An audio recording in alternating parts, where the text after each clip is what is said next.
What if I told you that there exists an immortal vampire who is completely in love with a human?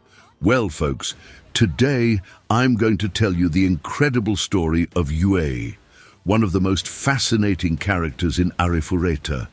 Imagine this: a vampire princess over 300 years old who was betrayed and imprisoned in a deep abyss by her own uncle.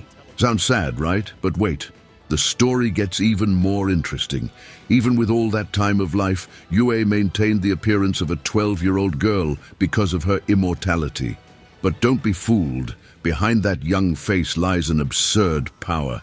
Yue is no ordinary vampire. She is an atavist, which means her powers are unique even among vampires. Besides having automatic regeneration that makes her practically indestructible, she is a prodigy in magic, mastering all possible elements. Fire, ice, wind, earth, you name the element, she masters it. But her life completely changed when she met Hajime, a human who freed her from her imprisonment. And it was love at first sight.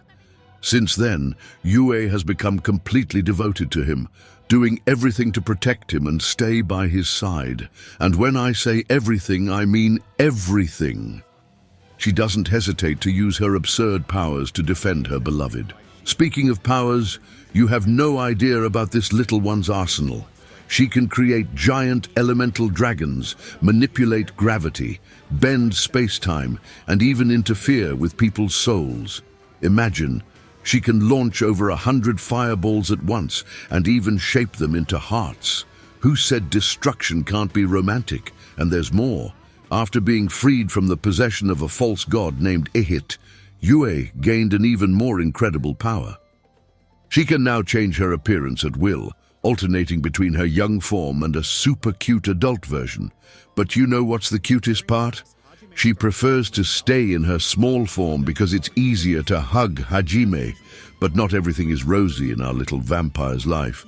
Because of her traumatic past, she has serious abandonment issues and lives in fear of losing everything again. That's why she's so possessive of Hajime and so cruel to anyone who tries to hurt him. Seriously, she even earned the nickname Legendary Crusher because of the peculiar way she deals with those who irritate her.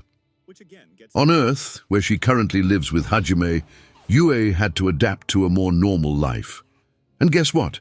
She ended up becoming a NEET. That's right, the powerful vampire who can destroy entire armies prefers to stay home using magic to make her life easier. But hey, who can judge?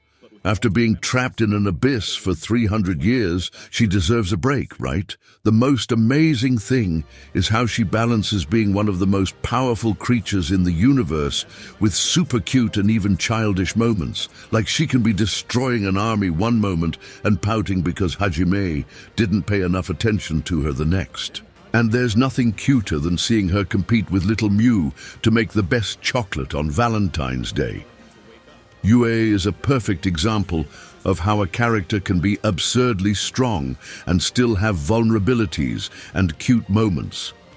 She proves that even after centuries of solitude and betrayal, it's still possible to find love and happiness. But then the question remains, is having all that power and immortality worth it when you live in constant fear of losing what you love most? And you, what would you do if you had Yue's powers?